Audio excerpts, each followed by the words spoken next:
Hey, MOTARDYODA in the Husky workshop, another late night, and a lot of progress. Current project, 2008 SMR510. A lot of work going on. Too much to list, but everything's gone well. The last bit of the job is mounting a set of dual arrow pipes, and that is a super challenge. 2008s were not made to have dual pipes, and most guys kind of struggle with it. So here's a couple of tips. Anyone who wants to convert a 2008 to a dual pipe system can do it. There's not a lot of dual pipe systems for these bikes. You can get a set of arrows like you're looking at here. I've got a set of Leo Vinch on my 2010, which are by far my favorite. The arrow also comes in a titanium, more of a race type pipe. You obviously have your OEM headers and OEM pipes that you can use. They are readily available. I've got at least a couple of sets. There are a couple of other brands. Barrett down in Australia is selling them, and I want to say Remus. There's different companies that make them. But the point of this video is to show you what's involved. Because if you want to tackle this, you got to be prepared. This video is going to help you. I'm going to cover all the important differences between the 2008 and 2010 as far as the mounting is concerned. We're not even going to get into the ECU and the various electronical issues that you may encounter. I've done a few of these conversions. I did it first on my own, and when I mounted the Leos, the first thing I encountered was issues with this mount point. It just doesn't line up the same as it does on a 2010. It's not off by much. I want to say about a ½ inch. So this can be manipulated. You can use a skinnier bolt. You can move the rubber that's inside here, and by doing so, get yourself a position that's going to work for the headers. These headers are different in that it's a single pipe from the header that comes off the engine to the actual silencer. On the OEMs, as you know, we have a crossover T to one main center pipe and then a split. These have two separate pipes, so you have a separate header, a single header to the engine, and the same with the crossover pipe. There was a set of Devils that were for the car bikes, and they literally ran singles down each side. And I wish that they made them for the fuel-injected bikes, but they don't. So if you're going to do a system like this, it's got to be this arrow. I'm not aware of any other system that runs a single. The other arrow, titanium, I believe, does the same thing. But most guys are going to run the OEM headers because they fit, and then mount up a different set of pipes on the back. And if you're doing that, you're still going to have a bit of an issue because the 2010 OEMs don't mount up perfectly here. They're going to be slightly off, about a ½ inch or so, and you're going to have to play around with this. I typically don't use the standard. They have these fitted fill-in spacers that work as a giant washer and keep the bolt centered. That's not going to be an option on this. You got to use a thinner bolt, a thinner centering washer, and you're going to have it misaligned a bit, but it will still do its job. It will anchor. It will hold it very secure. You don't have to worry about that. So what are the real challenges? The real challenges start with the crossover pipe and subframe. So it's hard to tell from this angle, but if you look carefully, you can see the subframe here, and if we drop down, you can see the subframe on the other side. Well, what you want to look and say focus on is this space, 1/2 inch. That space over there is huge. It's almost 2 inches. And that's because this subframe bar is way lower compared to the left subframe bar. And for that reason, you run into a problem if you want to mount the pipe on the actual mounting point. On the Leos, I could do that because the Leos were skinnier and rounder. So they actually fit on here, and I could use a drop down on this side that complemented this one, and I had no conflict over here. But these arrows are taller. They're a little stockier. And as a result, when I did that, this was on the subframe. That's not going to work. There was no space here. I mean, you can have metal on metal.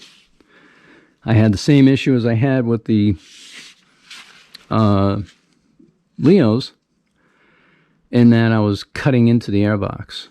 So I obviously cut the airbox more. This particular bike is one of my old ones, and it had one of my old mods on it. So I was able to take that airbox and trim it down a little bit to try and get that pipe clear of the air filter. But in the end, that just didn't work. I think I have the airbox over here, actually. So you can see how far up I cut it. And as you can see, it's dramatically shortened.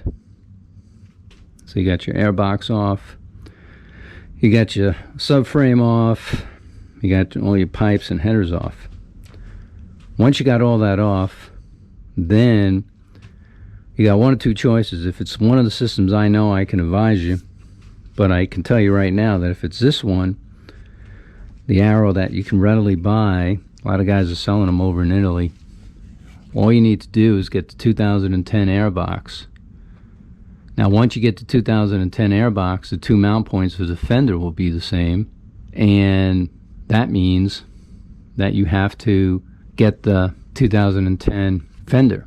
Now, technically, you don't have to, but if you don't, what's going to happen is that you're going to have issues. So on this side of the fender, if you pay attention here, you can see I've hacked the crap out of this trying to get it to fit the arrow. There's issues with the mounting point. There's issues with the arrow mounting points the brackets that they have welded on, the width of the arrow. There's just a plethora of problems. Now, the one thing that you can do with the airbox is you can rotate it when it's on the manifold, and that gives you some leeway of adjusting the position of the airbox. So even though the subframe is not equal on both sides, you can twist it a little bit to the right. But what that does is it gets two mount points equal, and then you'll be able to easily mount your bolts for the 2010 fender. If you choose to stick with this fender, the 2008, which you can, by the time you're done hacking this out, it just looks like all heck on this side, and it becomes a problem. It just becomes a problem for getting everything in. It becomes a problem for how everything sets up, and in the end, it becomes a problem for how it looks. If you don't care about any of those things, fine, go for it. These fenders aren't that expensive, and you can still readily get them. So the 2010 fender will fit with the 2010 airbox very nicely. And once you've got that airbox on, now you've got a clear passageway for the pipe, assuming that you drop the pipe mount points. That's the big challenge right here. If you keep this at the same mount point, even this air filter will not allow the pipe to clear. If this pipe is here, the header is going to be on the airbox, and you're going to burn it out. So you have to drop these arrows. The Leos, you don't have to do that. The Leos, you can run the 2008 fender, the 2008 airbox, and because they're skinnier, they're lower here. The pipe is lower, and it's close, but you can cut the air box like I showed you, and it will run underneath the air filter, and you won't get burned. This will be on the plastic, and if you cut the plastic, it's on the air filter, and that's just not a functioning setup. So some dramatic changes had to be made here, and that's what's been done. The net result, after you get this edit done, is that you can then go ahead and start piecing it together. Now what I did is I put the headers on first, and then I worked on the pipes. Once I got the pipes perfectly centered and equal, I then added the air box and added the fender. Then I put the last pipe on. So the first step is to get the headers on and then work on these mounts. And even though you think you can use this one, you can't, because like I said, that's going to make this one too high. So what I found is about an inch drop, a little bit more than an inch. Did the job, because it got this one low enough to where you see how perfectly it fits. What you use kind of is up to you. It's it's your mod. What I can tell you is that you want to have a 90-degree connection here so that the pipe can't really rock back and forth. If you just rely on one bracket, it's going to be unstable unless you piece a lot of spacers and those spacer filler washers. So that's what I've got running through on both of these. And because I've got that, they're locked in. So they can take a hit from either side and they're going to stay. They don't go up and down or sideways. They're locked in position. A lot of Loctite, because you got a lot of extra bolts. Because it's a subframe here only, I'm only using one bolt, but because you have the spring pulling the header or pulling the pipe towards the header, you just need a stopper bolt so this thing can't go forward. The distance here, that's kind of up to you, but you need to have a minimum. And for me, I felt that this clearance here, which is at its shortest point about 5/8 of an inch, is enough. Anything a half inch is about as close as I want to get, so I'm comfortable with 5/8. As far as the metal that I use, I just use the traditional aluminum that comes with the bike. I've got these frames. They're used for all the older bikes' taillights. And I like to use the center pieces or these top pieces. In this case, I used the top piece here. And then spacers, like I said, through bolt. And she's all nice and tight and snug. She's not going anywhere. On this side, I use one of these center pieces. It literally works out to be this hole, and I want to say this hole. I think it's about halfway. But you'll have to do the measurement. What I do is, once I get this one mounted, I then use a cable tie and pull this one up and get it level. Once I get these two level, I know the height that it needs to be so I can make my bracket. Once I got the bracket made and I can fit the spacers accordingly, then I can figure out how far it needs to be on the bracket, meaning does this have to be on the inside of the bracket, on the outside of the bracket, because that positions it on this side. So if we take a closer look at this, we can see symmetrically it's about perfect. It's hard to tell because the camera's off to the side, I guess. But the pipes are centered right off the fender. If we look down the bike, I'll try and give you a line here. So if we go from the swing arm, we go to the inside edge of the end cap to the edge of the fender, right up the fork. The front wheel is centered. On this side, we can do the same thing.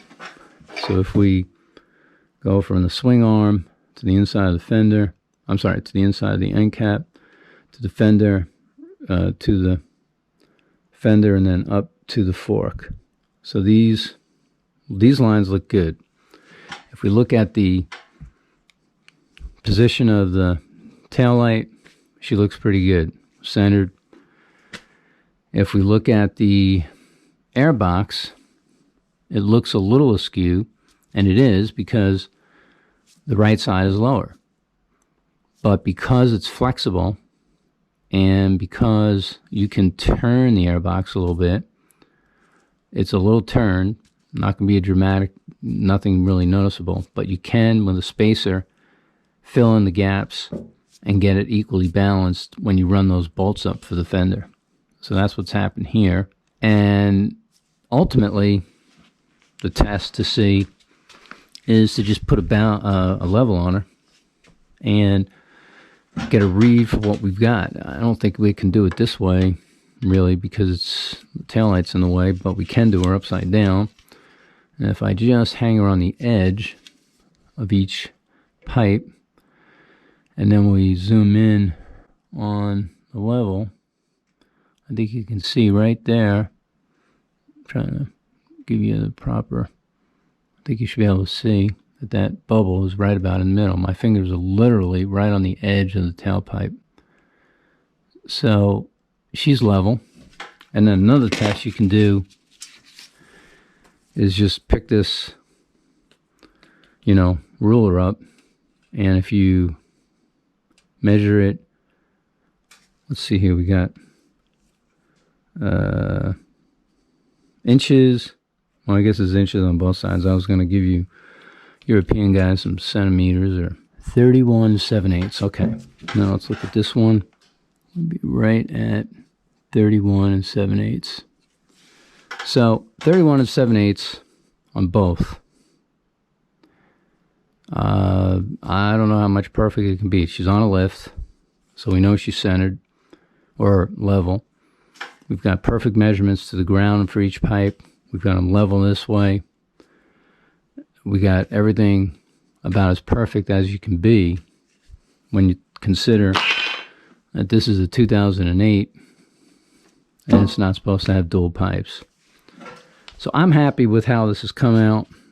At this point, the only thing I've got left to do is put my air filter in, mount up the gas tank, add some fuel, and fire her up. I'll do that tomorrow. Oh, got to add some coolant. And I should be ready to go. I've changed all the fluids. We've done a new fuel pump. We've got some new bling on here with the black powder coating. We've got the new 2010 ECU in there. I mean, the bike is about as perfect as it's ever been since I've worked on it. And that's over 10,000 miles ago. It's had a couple of rebuilds, and it's still strong. She looks beautiful. Never been down. We're going to see how she fires up. I'll give you a follow-up on this when I get her running and when she's complete. So I hope you learned a little bit of something. If you're interested in doing a build on a 2008 that gets you a dual pipe setup, it can be done. You gotta be a little patient. This video kind of works you through the important parts that you gotta focus on. But at the end of the day, it can be done. And it can be done in a clean fashion. It'll take a few hours and a lot of mods, particularly with this mounting system. But for me, it's worth it. And I hope the owner feels the same.